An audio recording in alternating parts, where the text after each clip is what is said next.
el gran peligro muchas veces es dar todo por supuesto, ¿no? Y cuando damos todo por supuesto, ¿no? Enseguida nos encontramos con malentendidos, ¿no? Entonces quiero ir, claro, al texto clave de la Escritura para poder hablar de lo que significa la Biblia, ¿no? Yo creo que si no comenzáramos con él, ¿de dónde partimos, no? Y es, por supuesto, segunda de Timoteo, capítulo 3, ¿no? Verso 16. Voy a leer en la versión Reina Valera del 60. En segunda de Timoteo 3, 16, ¿no? Una definición bíblica, ¿no? De lo que es la Escritura, ¿no? Dice, toda la Escritura, toda ella, es inspirada, ¿no? Por Dios. Es útil. Útil para enseñar, para redarguir, dice, para corregir, para instruir en justicia, a fin de que el hombre de Dios sea perfecto, enteramente preparado para toda buena obra. Muchas veces la acusación que se nos ha dado a nosotros como protestantes, como religión del libro, ¿no? Es que hemos hecho de él un papa de papel, ¿no? O sea, constantemente es la Biblia y la Biblia y la Biblia, ¿no? Y que no tenemos realmente una visión del cristianismo más allá del libro, ¿no? Algunos sabéis que estuve durante muchos años en un diálogo de la Comisión de Teología de la Alianza Evangélica Mundial con el Vaticano. Y una vez al año nos reuníamos en algún lugar del mundo para hablar sobre teología, cada vez sobre una doctrina, delegados del Vaticano con delegados de varios continentes evangélicos que teníamos conversación con ellos, ¿no? Y una de las primeras cosas que observé desde el primer encuentro que tuvimos es que nuestras ponencias, normalmente la dinámica de un diálogo así, no son cultos, no son reuniones de oración, no es nada, digamos, de actividad cristiana, es simplemente una conversación, es que hay como una ponencia que se presenta por un lado, otra por el otro, se habla, se comenta, ¿no? Y así diversas de ellas hasta finalmente llegar a conclusión de cuáles son nuestras posturas sobre el tema, ¿no? Y claro, lo primero que notas en el mundo evangélico es que cualquier tipo de participación nuestra va acompañada de una serie de textos bíblicos, ¿no? Entonces, constantemente hay una referencia a textos bíblicos, mayor o menor, ¿no? Que aparecen siempre. Pero cuando hablaban los delegados del Vaticano, ¿no? Aparecían algunas referencias a la Biblia, ¿no? Pero otras muchas que eran pues, a encíclicas, a textos de la patrística. Había como una diversidad tremenda, ¿no? Entonces, claro, empiezas a notar que, como decía Stott, mi primer maestro cuando estudié en Londres con él, realmente para poder hablar sobre la fe, lo que tenemos que saber es sobre qué base hablamos, ¿no? Cómo es realmente la plataforma, el diálogo en el cual se basa nuestra conversación, ¿no? Entonces, claro, si nuestra conversación no es la Biblia, ¿no? Como base, nos vamos a encontrar un punto de partida totalmente divergente. Claro, que es posible el diálogo, por supuesto, pero no podemos llegar a unas conclusiones sobre la fe cristiana, puesto que el punto de partida, claro, no es el mismo. Es un punto de partida muy diferente. El señor Grau, al cual haré referencia hoy varias veces, porque es inevitable cuando hablas de la doctrina de la Biblia, pensar en él, ¿no? Él hizo una obra para mí monumental, ¿no? Que yo creo que son todos estos libros que me inspiró muchísimo, el Fundamento Apostólico, ¿no? Que ha sido traducido al catalán, a varios idiomas, pero tiene varias ediciones en castellano y aquí podréis encontrar alguna de las últimas que se hicieron de él, ¿no? Él siempre decía que lo más importante no es la pregunta como el creyente cree de si Dios existe, sino si Dios ha hablado. De hecho, se llamó así un librito evangelístico que él tenía, ha hablado Dios, ¿no? Y a mí esa pregunta del señor Grau siempre me hizo pensar mucho, ¿no? Claro, casi toda la apologética evangélica, ¿de qué trata? De demostrar que Dios existe, ¿no? O sea, se llega incluso bastante sofisticadamente a argumentos de diseño, de la creación, de teología natural, de cuál es el autor, el relojero, el que ha puesto en marcha este mecanismo que conocemos el mundo y la vida, ¿no? Pero claro, en el fondo, ¿de qué estás hablando? Claro, estás hablando de conceptos, ¿no? De ideas, de un Dios, de un autor, diseñador, creador, pero es este el Dios en el cual creemos, el Dios del cual estamos hablando, ¿no? Entonces, ¿de qué hablamos cuando hablamos de Dios, ¿no? ¿Es Dios algo más que un término, que un lenguaje? ¿Qué podemos decir con sentido de ese Dios, ¿no? Y es ahí donde llegamos a esa pregunta, ¿no? ¿Ha hablado Dios? Porque para poder hablar de quién es Dios, ¿no? Tenemos que entender cómo podemos conocerle, cómo podemos saber que Él es, ¿no? Entonces, nuestro Dios, como dice Hebreos, ha hablado muchas veces y de muchas maneras, ¿no? Entonces Dios ha hablado, claro, desde el principio, ¿no? Por medio de revelaciones, de sueños, de maneras en las cuales se ha manifestado extraordinariamente, ¿no? Pero luego ha hablado, como dice Hebreos, por medio de profetas. Los profetas hablan como si fuera la boca de Dios comunicando, así Dios dice, ¿no? Su mensaje. Y luego vemos que ha hablado sobre todas las cosas en estos últimos tiempos de una forma definitiva por Cristo Jesús, como dice el texto de Hebreos, ¿no? Entonces nos preguntamos la famosa cuestión de qué podemos saber de Dios. Si partimos de lo que podemos saber de Dios es lo que Él se ha dado a revelar, lo que Él se ha dado a conocer, ¿de qué forma lo hace? ¿Lo hace por impresiones? ¿Lo hace por medio de revelaciones que podamos tener, conocimiento de Él, ¿no? Y esto nos lleva al concepto de escritura, ¿no? Que es clave para nosotros hoy, ¿no? Y fijaos lo que dice aquí el apóstol a Timoteo: toda la escritura es inspirada. Ahora bien, tenemos que tener en cuenta, como decía el maestro de algunos de los que estamos aquí, Bob Sean, ¿no? Lo que significa inspirada, ¿no? Claro, inspirada muchas veces, como se entiende en la teología hoy, quiere decir que esto es un objeto al cual inspira a Dios de su aliento de cierta vida. Entonces encuentras la voz de Dios leyendo este libro. Es como el medio, el objeto en el cual Dios se muestra. Pero claro, esto no es lo que le está diciendo Pablo a Timoteo. Lo que le está diciendo es que esa escritura es expirada, o sea, como de su propio aliento, ¿no? Sale lo que encontramos aquí por escrito. Y eso, claro, lleva a una concepción totalmente diferente. El gran teólogo, claro, sobre esta doctrina de la inspiración fue Benjamin Warfield, el último de los grandes teólogos de Princeton, ¿no? Que a principios del siglo pasado, finales del último, desarrolló para mí una teología sobre lo que son las cuestiones fundamentales de la fe, que es como yo he entendido siempre que era la mejor teología reformada. La que trata sobre la Biblia, sobre Cristo, sobre lo que es la obra del Espíritu Santo, ¿no? La que trata las cuestiones básicas de la fe. Eso es lo que merece la pena pensar y dedicar. Y Warfield dedicó toda su vida a ello. En vez de tratar cuestiones, digamos, elevadas, excepcionales, particulares, de cierto tipo de escuela teológica, él trató de lo común, de los cristianos, de lo que entendía que era la base de la fe. Y Warfield hace, claro, un estudio absolutamente exhaustivo, ¿no? De lo que significa no solamente este texto, ¿no? Sino toda la doctrina de la inspiración. Claro, el propio término para nosotros en nuestro idioma, pero como en otros muchos también, se relaciona a veces con la inspiración poética. Algo te inspira cuando algo te sugiere, te motiva, ¿no? Y claro, aquí encontramos una de nuestras dificultades, ¿no? Para poder comprender en qué sentido la escritura es inspirada. ¿Es inspirada porque es inspiradora o porque tiene en sí, ¿no? Esa revelación que declaramos como cristianos por la que conocemos a Dios? Nos dice que esa sutilidad, el beneficio que tiene esa escritura, viene precisamente de ese carácter de su inspiración, del hecho de que por medio de ella Dios ha hablado. Bob Sean, que fue maestro de algunos de nosotros y murió muy tempranamente, profesor en Welling y pastor en los años que el Señor le permitió tener su ministerio, ¿no? Él tiene en el apéndice del libro que podéis encontrar en Peregrino, y que os recomiendo ya buscarlo si no lo tenéis, ¿no?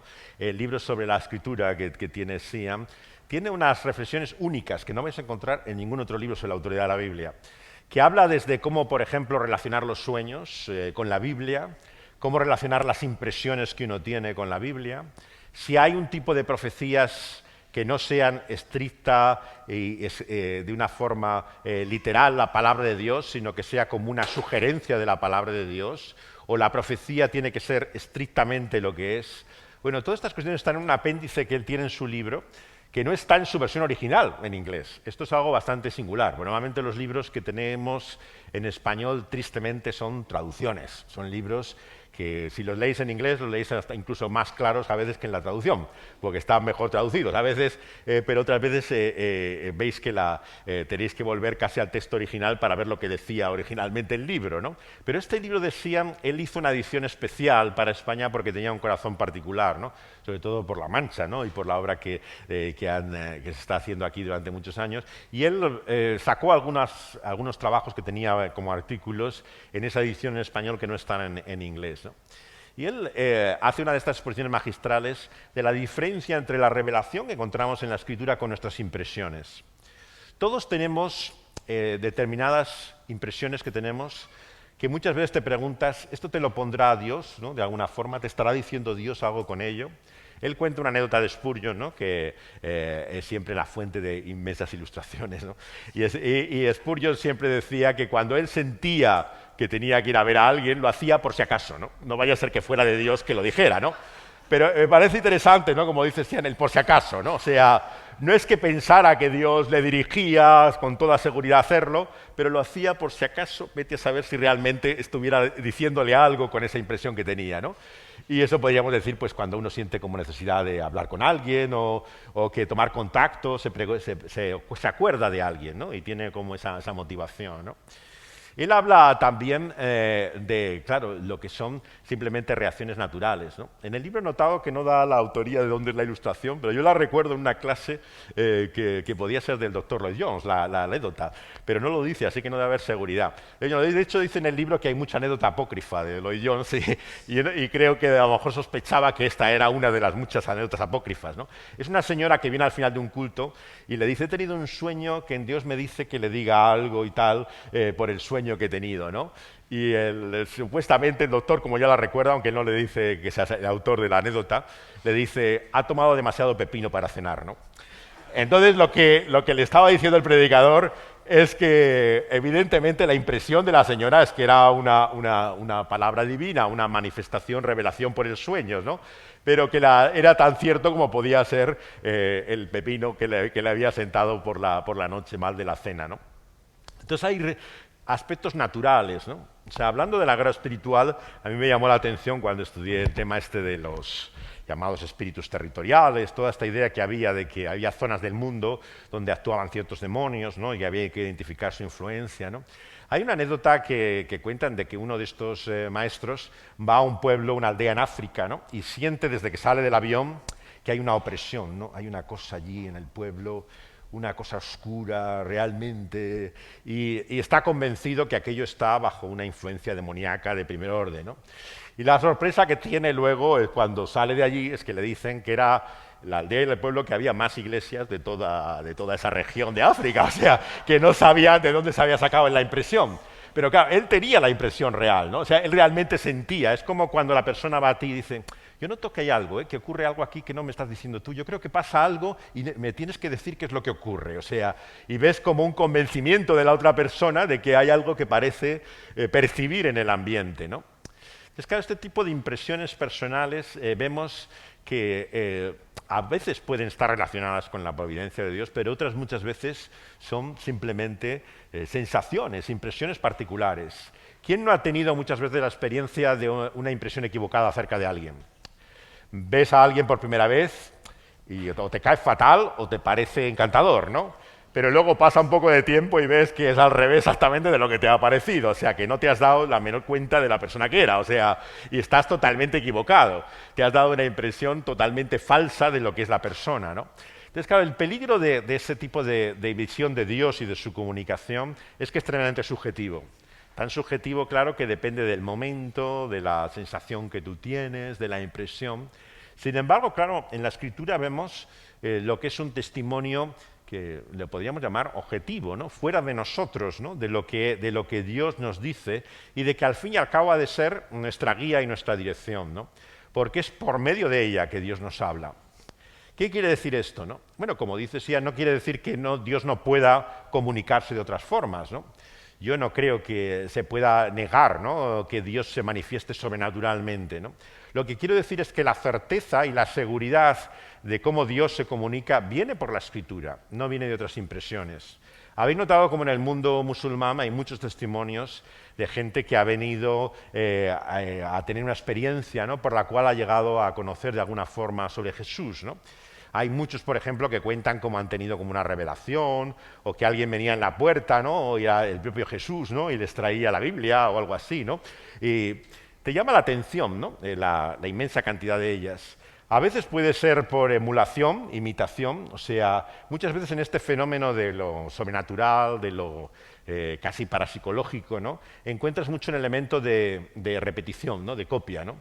Por ejemplo, en los años 50, como he escrito en mi libro de ocultismo, un piloto en Washington, ¿no?, dice ver algo extraño en el cielo, ¿no?, y describe que se ha encontrado como una nave volando que no sabe identificar, ¿no? Él no decía ni que era redonda, pero a continuación, como el escritor, el periodista que narra el acontecimiento dice que es como un platillo volante, a partir de ahí, desde los años 50, sabéis cuántas veces se ha visto platillos volantes, ¿no? O sea, y ni siquiera era un platillo volante lo que vio la primera vez, pero la repetición, la emulación de lo mismo lo parece dar testimonio a muchas personas, ¿no? Entonces, hay veces experiencias que la gente busca como una identificación, ¿no? Entonces, encuentra como que en el testimonio de otros puede haber un reflejo de lo que ellos mismos han visto o han percibido, ¿no? Entonces, hay experiencias de este tipo que pueden venir por eso. Pero muchas te preguntas, dice, bueno, ¿y por qué necesita, ¿no?, que aparezca Jesús para mostrarles el valor de la Biblia y no le pones simplemente una Biblia a su alcance, ¿no? ¿Por qué tienen que tener una visión, ¿no?, una revelación, ¿no? No le ves mucho el sentido, ¿no?, a algunas experiencias. Pero ¿quiénes somos nosotros, claro, para dudar sobre la verdad o falsedad de estas experiencias, ¿no? Yo siempre que me cuentan algo raro, nunca juzgo si esto es falso o cierto, es que no me importa si es falso o verdadero. La cuestión es lo que significa esa experiencia para la persona, ¿no? Entonces, claro, lo que te interesa es saber qué sentido le da, ¿no?, qué es lo que es la razón que le da, ¿no? Entonces, yo creo que la palabra de Dios nos da ella misma su sentido, ¿no?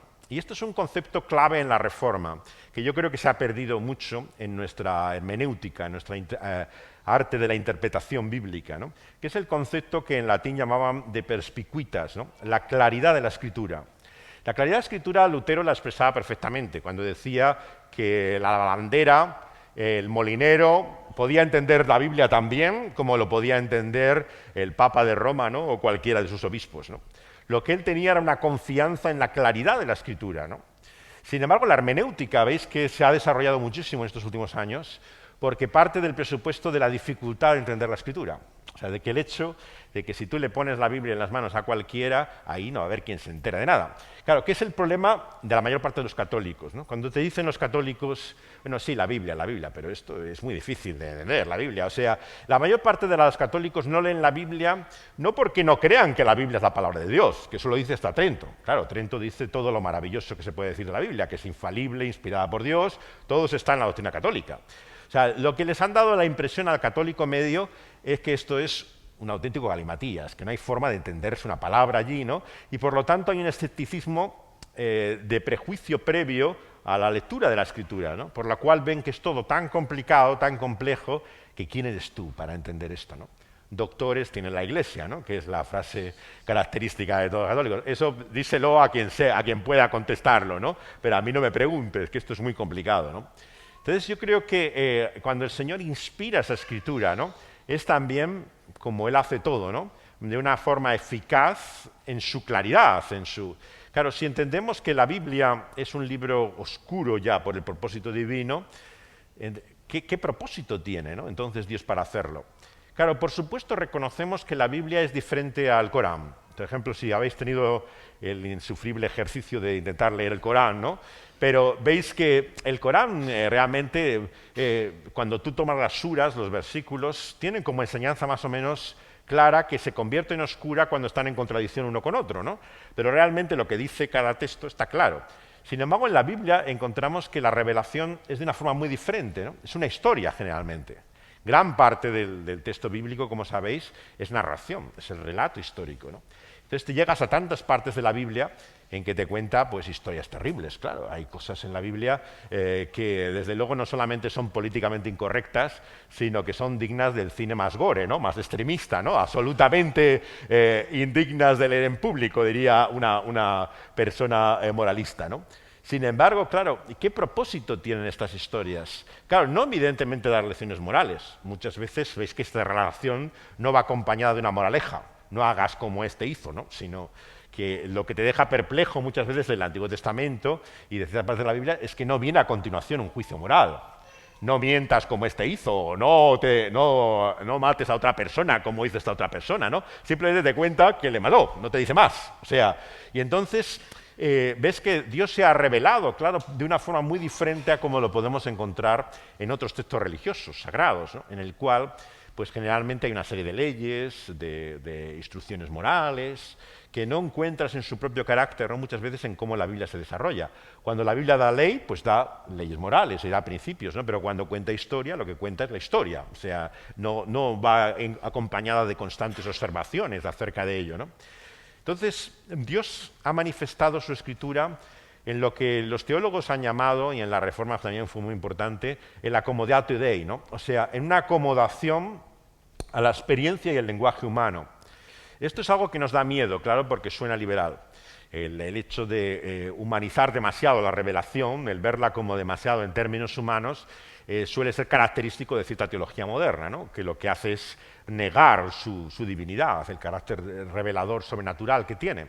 Sin embargo, claro, como dice Paul Wells, un profesor jubilado ya de Francia con el que tomo café de vez en cuando, ¿no? Que tiene todavía una hija y nietos en Madrid, ¿no?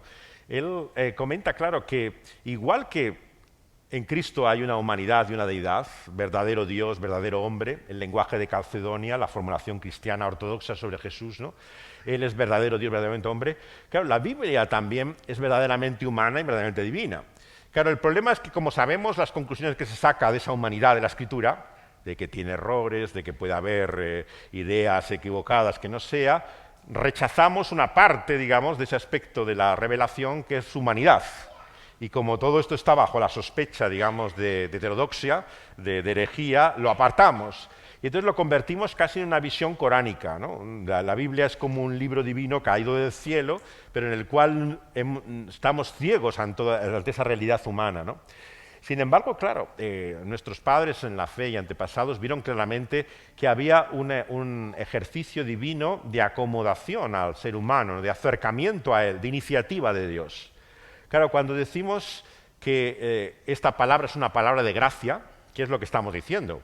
Sino que es el favor, ¿no?, inmerecido con el que Dios se acerca al hombre. No es el hombre subiendo a los cielos para arrebatar el fuego de los dioses, ¿no?, y traerlo a la tierra, sino que es Dios trayendo su revelación, ¿no?, bajando a este mundo y mostrándose y revelándose a los seres humanos, ¿no? Entonces es por eso que encontramos la historia humana, ¿no?, entrelazada, ¿no?, con esta revelación divina, ¿no? Encontramos hechos, acontecimientos, la humanidad con todas sus luces y sombras, claro, todos estos episodios oscuros, ¿no?, que tiene la Escritura y que hace a veces que te sientas incómodo, ¿no?, que no sepa realmente cómo manejarlos, pero que son tan profundamente humanos, ¿no?, realmente, que reconoces perfectamente como en un espejo la realidad de quién eres tú. La Escritura, por lo tanto, su utilidad, en primer lugar, consiste también no solamente que nos revela quién es Dios, sino que nos manifiesta quiénes somos nosotros. Ahora, esto es algo que olvidamos con frecuencia. Entendemos que es el ser humano, no solamente por nuestras observaciones o pensamiento, sino por lo que Dios mismo nos revela que somos, ¿no? Entonces hay un sentido en el cual, como dice Santiago, es como un espejo en el cual cuando te miras, la tentación es desviar la mirada porque no te gusta nada, la visión del ser humano que da la Biblia, ¿no? Y es por eso que tantos, digamos, ven la Biblia como un libro demasiado negativo, ¿no?, sobre el ser humano y sobre su capacidad, ¿no? Pero ahí precisamente, como dice la Escritura, consiste ese su valor. Te revela algo de ti mismo que tú no puedes percibir.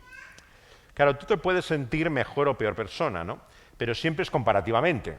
Claro, tú miras a otros y dices, bueno, comparado con este tampoco estoy tan mal, ¿no? O sea, quiero decir, soy una ruina y un desastre, pero mira al otro, es que desde luego cae en picado, ¿no? O sea, y de alguna forma te sientes mejor en ese grado comparativo, ¿no? Por eso es que hay tantos programas, claro, de cotilleo y tantas historias siempre sobre el otro, porque la gente se siente bien, claro, cuando lee, mira este, qué desastre, ¿no? Y siempre buscan cabezas de turco, ¿no? Alguien a quien y se deleitan constantemente, ¿no?, en contar sus miserias, ¿no?, del ser humano, ¿no?, y compararse, como al fin y al cabo ellos comparativamente no quedan tan mal, ¿no?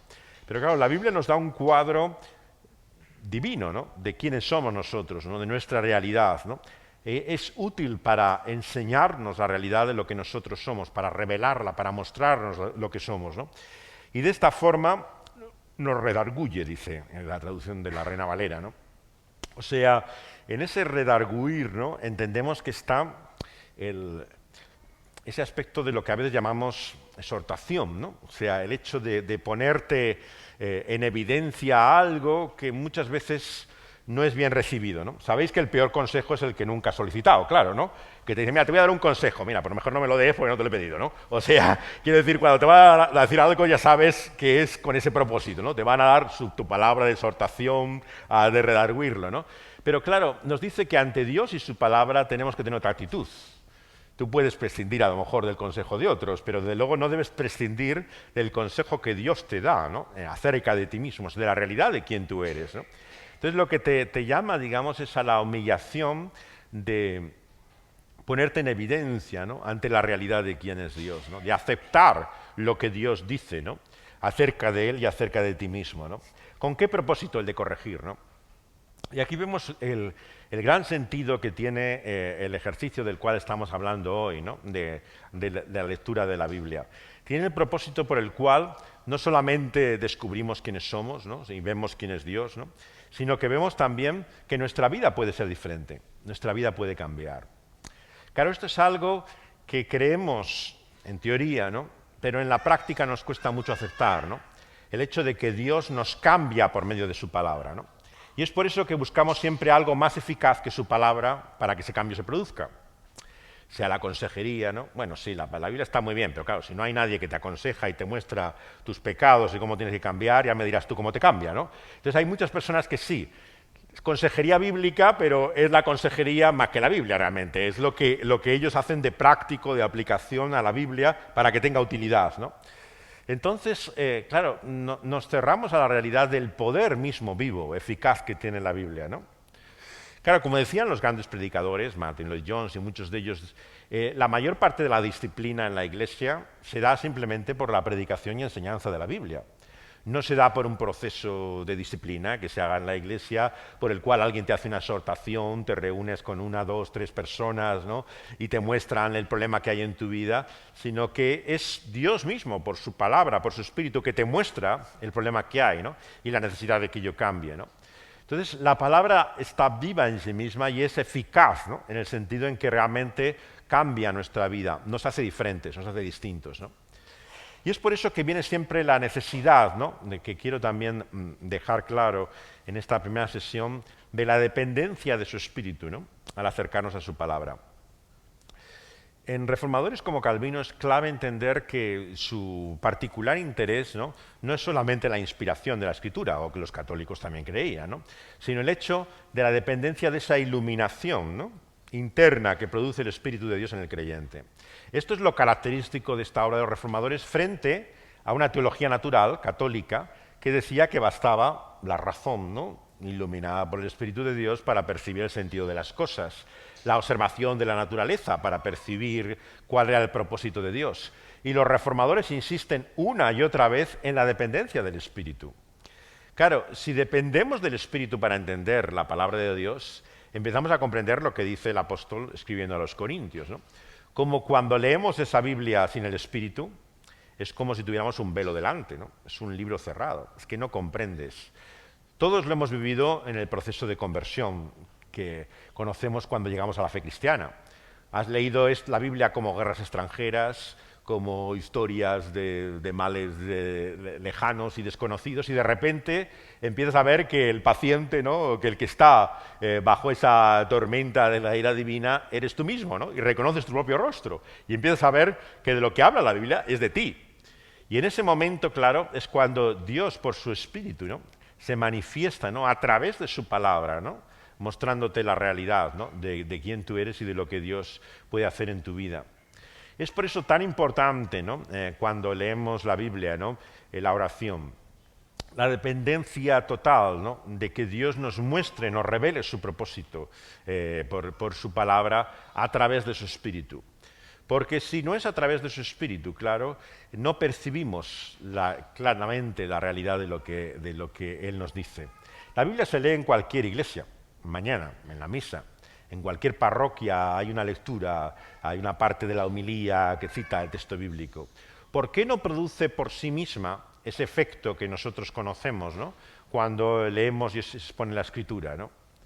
Claro, si fuera simplemente esa lectura de la Biblia sin más, ¿no? La que produjera ese efecto, claro, la propia lectura de la Biblia llevaría a las personas a una comprensión o entendimiento de lo que dice Dios, ¿no?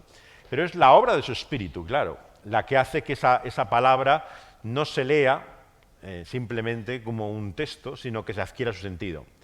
Pensar en los testigos de Jehová, claro, o sea, qué es lo que hacen cada vez que estudian los versículos de prueba de la atalaya, de la revista, de lo que hacen. Te pueden, claro, por supuesto que tienen muchas doctrinas falsas, ideas equivocadas, pero no puedes negar que van de un texto a otro de la Biblia. Pero sin embargo no comprenden una palabra de lo que la Biblia dice. O sea, todo ese conocimiento bíblico no se muestra en una comprensión perspicaz, ¿no? Claro, ahí vamos una y otra vez siempre a experiencias como la de Felipe, ¿no? Y el funcionario de Candace, ¿no? Cuando va leyendo el texto de Isaías y el Señor le lleva por su espíritu, ¿no?, a él y le pregunta, ¿no?, ¿de quién habla aquí este texto, ¿no? ¿Y cómo lo entenderé, ¿no?, si alguien no me explica, ¿no?, si alguien no me lo muestra? Es por eso que también, claro, no podemos tener un sentido absurdo del uso de la Biblia como si fuera simplemente el texto bíblico de por sí el que tuviera el efecto eficaz. Me explico. Hay sociedades bíblicas, ¿no?, la Trinitaria o muchas de ellas, que distribuyen simplemente textos de la Biblia. Claro, esto está muy bien, ¿no?, que la Biblia sola sea la que sea difundida, pero claro, sin una explicación, sin una iluminación o claridad sobre lo que el texto dice, ¿no?, no nos sorprenda que la mayor parte de la gente no entiende realmente de lo que habla ese texto, ¿no? Claro, ¿en qué se diferencia entonces nuestra explicación de la que se puede dar desde el magisterio de la Iglesia Católica o desde una enseñanza sectaria, ¿no? Y ahí es donde vamos a la dependencia del Espíritu, ¿no? Claro, nuestras explicaciones, por muy buenas que sean, será solamente por la guía, ¿no?, por la luz, por la obra del Espíritu, ¿no?, que produzcan una claridad o iluminación del texto, en la medida en que sean fieles, claro, a lo que el texto muestra o manifiesta, ¿no? Entonces tenemos necesidad de la enseñanza de la Biblia, como nos muestra el modelo apostólico.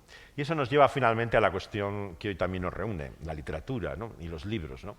¿Cuántos cristianos hay que dicen, no, a mí me basta este libro, ¿yo? ¿Para qué quiero yo más libros? O sea, si no hace más que ocupar espacios y luego no sabes qué hacer con ellos, ¿no?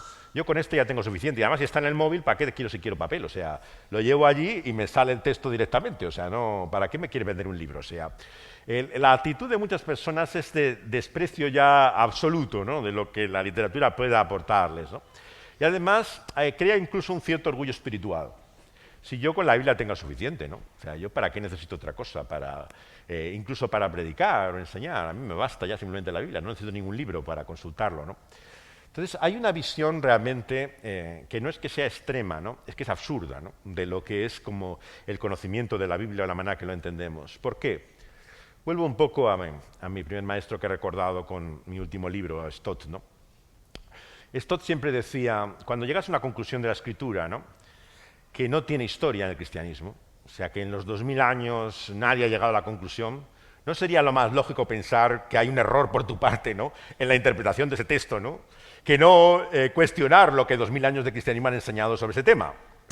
Claro, o sea, esta lógica para mí es fundamental, claro, o sea, cuando empecé a mirar las cosas desde ese punto de vista, tienes que pensarte dos veces cualquier novedad doctrinal, ¿no? Claro, te puede parecer que es clarísimo, ¿no?, en la Escritura esa posibilidad, pero si nadie más leyendo el mismo libro durante 2000 años, en tantos lugares, tantos idiomas, la misma persona, nadie ha pensado lo mismo que tú, no será posible que seas tú el que lo estás leyendo mal, ¿no?, y el que no estás entendiendo lo que dice, ¿no? Entonces, claro, esta arrogancia, ¿no?, en el fondo, claro, pretendiendo tener un conocimiento fresco, directo de Dios por medio de su Espíritu y su palabra, ¿no?, lo que hace es desechar, ¿no?, todo lo que la historia de la Iglesia y del cristianismo te puede comunicar, ¿no?, acerca de la verdad de lo que Dios te dice por medio de este libro, ¿no? Entonces, claro, todo acercamiento a la Escritura que comienza diciendo el verdadero pensamiento de Pablo, ¿no? O sea, bueno, ¿cómo el verdadero pensamiento de Pablo? O sea, es que nadie más se ha enterado de lo que Pablo decía hasta que has llegado tú. O sea, hay un problema aquí ya de concepto, ¿no? O sea, que tú no eres el primero que lees esto. O sea, que esto ha habido muchos siglos leyendo el mismo libro a las mismas personas, ¿no? Entonces, esa humildad es la que te lleva también a reconocer que puedes aprender también de otros lectores de la Biblia, de otros que han estudiado la Escritura, ¿no?, y que también Dios por su Espíritu ha guiado y conocido, ¿no? En ese sentido es que los libros tienen un lugar realmente muy importante, ¿no? Para el conocimiento de la Biblia, porque te dan la perspectiva, ¿no? También de otros muchos, ¿no? Que leyendo el mismo libro a lo largo del tiempo, ¿no? Han percibido con esa misma claridad por la guía del Espíritu la verdad de Dios, ¿no? Entonces, ¿cuál es el propósito finalmente de todo ello, ¿no? Es instruir en justicia, ¿no? Esa justicia, claro, como tantas veces se dice en la Escritura, no es solamente legal, ¿no? Es el estado correcto, ¿no? Para con Dios, ¿no? O sea, es el estar en esa relación con Dios, ¿no? En las cuales nos colocamos en el plano que debiéramos, ¿no? Y en ese sentido vemos que ese concepto de justicia, ¿no? Apela al propio Dios una y otra vez, ¿no? Juntamente con su fidelidad, ¿no? Dios es fiel y es justo, ¿no? ¿Cuántas veces se repite esto en la Escritura, ¿no? O sea, la verdad de Dios va unida a estos dos conceptos siempre, ¿no? Al concepto de que Dios mantiene esa verdad, Dios no cambia de idea de un momento a otro. Es el correcto sentido con el que las confesiones antiguas hablaban de impasibilidad. Hoy en día hay mucha crítica, ¿no? En el mundo teológico al concepto de impasibilidad, como si fuera un Dios inhumano, terrible, que no siente, no padece, un Dios que no experimenta. Pero claro, ¿qué querían decir los padres de la Iglesia antiguamente cuando decían que Dios era impasible? Lo que querían decir no es que Dios no siente, no tiene emociones, lo que querían decir es que Dios no cambia de un día para otro, que hoy no te dice una cosa y mañana te dice otra, que donde dije digo. O sea, lo que quiere decir es que no había variación, que no había mudanza, que no había una diferente manifestación de quién era Dios de un momento a otro. Eso querían decir con impasible. Entonces la fidelidad de Dios va unida a esa manera en la cual Dios se revela de una forma consistente, ¿no? Coherente, ¿no? A lo largo de la Biblia. Que la Escritura no puede ser quebrantada, el otro texto clave, ¿no? Que cuando hablamos siempre de la doctrina de la Escritura. ¿Qué quiere decir esto, no? Que no podemos buscar, ¿no? Contradicciones en el texto, como si dijera en oposición una cosa frente a la otra. Eso dice Pablo y eso dice Santiago, ¿no? Por un lado la Biblia te enseña esta cosa y por otro lado te enseña otra, ¿no? Seremos juzgados por una cosa y juzgados por otra, ¿no? Todo depende del texto que leas, ¿no? Claro, hay una coherencia, una consistencia en Dios, ¿no? Por la cual podemos discernir verdaderamente su propósito. Y junto a esa fidelidad, ¿no? En esa verdad de Dios está su justicia, ¿no? El que Dios se manifiesta, ¿no? Tal y como es, en conformidad con lo que Él es. La justicia, como muchos han dicho, no es una ley independientemente de Él. No es que Dios tenga una justicia externa aparte de Él, ¿no? La justicia es una expresión de quién es Él, ¿no? De quién es Dios. Cuando Dios se muestra y se revela como justo, nos muestra la realidad de quién es Él y de lo que es recto, de lo que es correcto, ¿no? Esa idea, claro, entra en conflicto, ¿no? Con la mentalidad contemporánea, ¿no? Toda opinión vale. Eso dices tú y yo digo otra cosa, ¿no? Todos tenemos derecho a tener nuestra propia visión o opinión, ¿no? Pero acercarse a la Biblia es entender que hay también una revelación justa, correcta y verdadera, ¿no? De quién es Dios, independientemente de lo que tú y yo pensemos, ¿no? Lo que Dios realmente nos dice que es, ¿no? Y en la Escritura lo que hace es revelarte esas realidades con las cuales te sientes con frecuencia tan incómodo. Claro, el gran problema de las llamadas palabras duras de la Biblia es esa, ¿no? Que no sabemos qué hacer con ellas, ¿no? O sea, pero lo que nos debería hacer sospechar, claro, es un Dios acomodado a nuestro pensamiento, manejable, que es un reflejo de nuestras ideas, que es exactamente lo que la mayor parte de la gente entiende hoy en día como verdad. Como dice ese chiste, ¿no? ¿Cómo va a ser una noticia falsa si piensa lo mismo que yo, ¿no? Y dice lo mismo que yo, ¿no?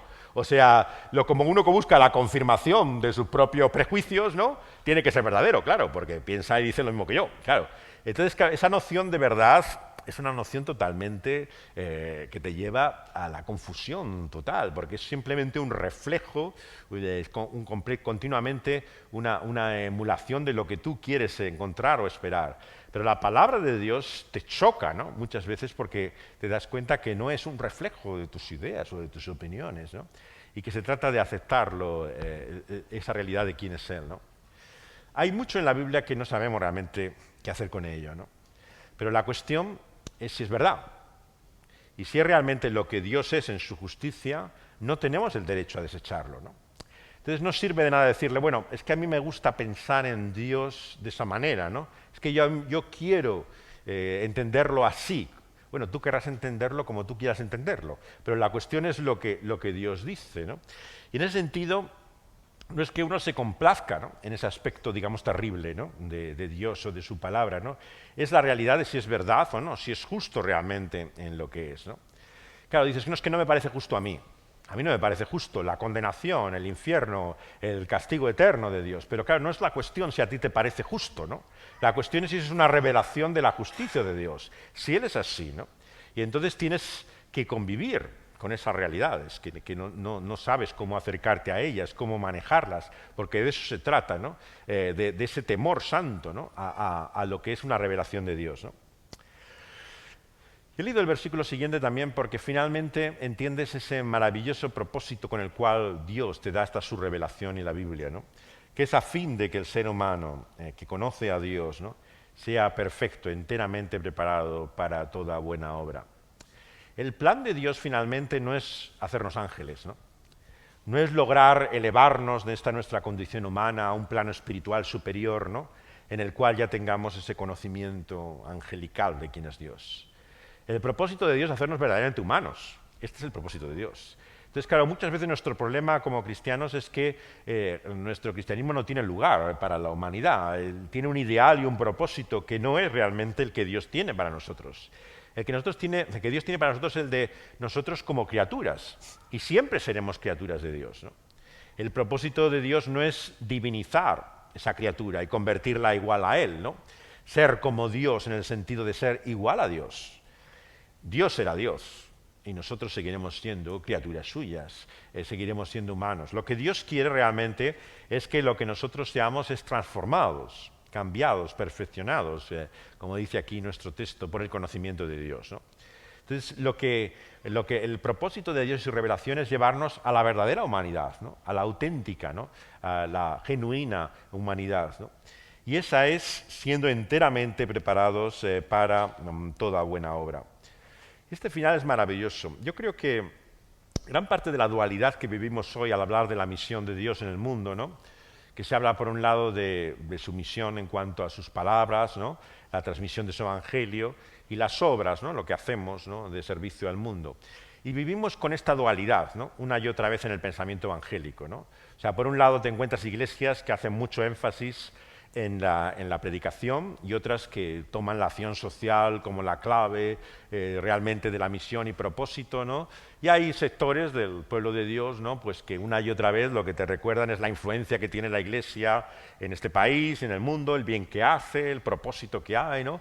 Y lo que te habla es de sus obras, de lo que está haciendo, ¿no? Y otros de lo que te hablan es del propósito de Dios, de su revelación de la Biblia. Pero claro, no es cierto que esa dualidad no existe en la Biblia, ¿no? O sea, no se trata de dos cosas. O sea, el conocimiento de esa verdad, de esa palabra, te lleva a esa buena obra. Es el propósito, la función, es que esa obra nace, surge, ¿no?, funciona por medio de esa su palabra, que te prepara, te dispone, te capacita, ¿no?, para hacer esa buena obra, ¿no? Entonces, Dios ha unido lo que nosotros separamos, lo que nosotros dividimos, ¿no?, lo que tantas veces convertimos dos cosas que no sabemos cómo relacionarlas, ¿no?, que es cómo la fe actúa, cómo la fe realmente se manifiesta, ¿no?, se evidencia, ¿no?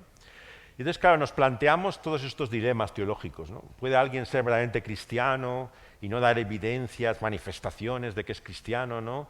A lo mejor es que es simplemente un cristiano carnal y todavía no está en esta fase espiritual, o es que simplemente está todavía en ese proceso y camino por el cual hay todavía demasiado pecado en él, ¿no?, y está demasiado en la carne y todavía no ha llegado a él, ¿no? Y entramos en estas disquisiciones siempre sobre la doctrina de la santidad, ¿no? ¿Cuánto de santo ha de ser el cristiano para ser cristiano? ¿Cuánto ya no falta de santidad hace que no seas cristiano, ¿no? Y nos metemos en toda esta disquisición, ¿no?, en la cual todos luchamos, cada uno de nosotros personalmente, ¿no? Pero claro, la Biblia no conoce esta cuestión de esta forma especulativamente, ¿no? La fe es una fe que actúa, que te lleva, digamos, te capacita, ¿no?, te hace que estés dispuesto para esa buena obra. Y eso me lleva al famoso tema de la motivación, ¿no?, que yo creo que es una de las cosas que justamente no se ha puesto mucho en evidencia, ¿no?, en obras como la de Tim Keller y otros predicadores, ¿no? El hecho de que el ser humano parece estar hecho para actuar con una motivación. De alguna forma es como si la ley, la norma en sí, no basta el decirte tienes que hacer algo, ¿no? Es como que estamos hechos para tener una motivación, una finalidad, una capacitación que nos lleve realmente a hacer esa obra, ¿no?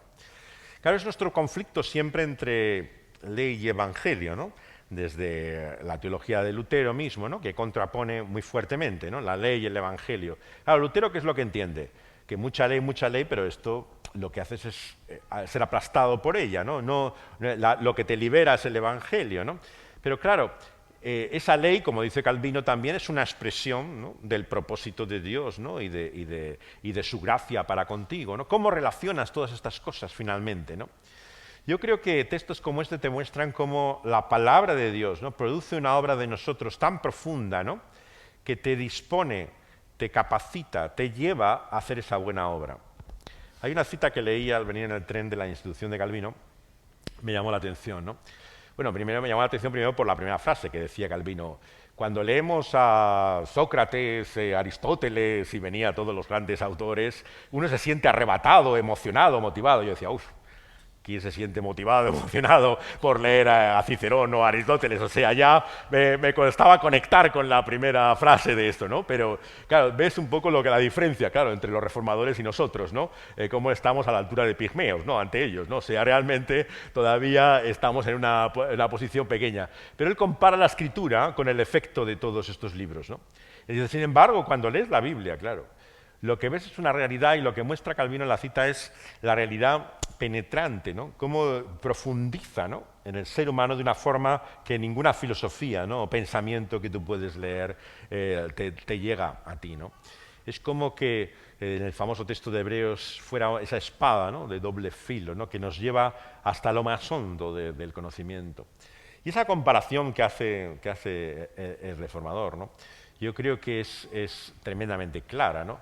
Es la diferencia, claro, entre los libros y el libro, ¿no? El libro lo que te muestra, digamos, es la realidad profunda, interna y real en la que Dios obra, lo que llamamos el corazón que Dios cambia y transforma, ¿no? Y es el que te lleva, ¿no?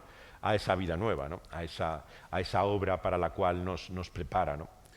Entonces, yo creo que nuestro tema hoy del libro y los libros nos muestra la dependencia que tenemos, ¿no? De ese libro en mayúsculas, ¿no? De ese libro de los libros, porque es el único que profundiza, es el único que entra hasta lo más hondo, hasta lo más profundo de nosotros, ¿no? Los otros pueden iluminar determinados aspectos, ¿no? Determinadas áreas de la vida, ¿no? Pero es solo en la medida en que se acercan a ese libro de los libros, en su profundidad, ¿no? Que analizan la realidad de nuestro corazón, ¿no? Pero nunca con la manera en la cual el propio autor de la vida, nuestro propio creador, ¿no? y Señor nos ve y nos contempla por medio de ella, ¿no? Entonces, lo asombroso de la Biblia, claro, es cómo podemos volver a ella una y otra vez, ¿no? Y quedarte sorprendido, ¿no? Asombrado, ¿no? De descubrir algo en ti, ¿no? Mismo, ¿no? Que no has percibido a la luz de ella. Algo de Dios que ni siquiera has percibido hasta ese momento, ¿no? Entonces, la utilidad, ¿no? el beneficio que tiene la Biblia, ¿no? Es el que nos ha de llevar que a un cristianismo sin Biblia, ¿no? Realmente no tiene esperanza alguna, ¿no? Hablaba con alguien ayer, ¿no? De la trayectoria de algunas iglesias, ¿no? Que van alejándose de la Biblia, ¿no? Y empieza a haber ideas extrañas, contemporización con ideas del mundo, ¿no? Y me decía este amigo que es historiador, ¿no? Claro, aquí la clave es la Biblia. O sea, en estas iglesias, cuando ha perdido centralidad la Biblia, ¿no? En su fe, empiezas a ver esa deriva, ¿no? Ese rumbo incierto que no sabes ya hacia dónde va, ¿no? Pero que tiene que ver siempre, ¿no? Con el distanciamiento que tienen, ¿no? de la Escritura. Y eso nos ha de llevar finalmente a rogarle al Señor ahora que volvamos a esa centralidad, ¿no? De la palabra de Dios, ¿no? Yo creo que de ella viene la vida. No se trata de escoger en qué parte de la iglesia queremos estar, en la del Espíritu o la de la palabra. es que si estás con la palabra, estás en la esfera del Espíritu. O sea, si quieres más del Espíritu de Dios, si quieres más cambio y transformación, necesitas más de su palabra, ¿no? Es lo que nos está diciendo aquí. Por lo tanto, no puede llegar el momento nunca en que podamos prescindir de ella. Yo ahora sigo el Espíritu, ¿no? Teníamos un amigo mutuo del que hablábamos ayer, ¿no? En que una discusión que tuvimos y tal, le decía, no, tanta Biblia, yo lo que sigo es el Espíritu de Jesús, ¿no?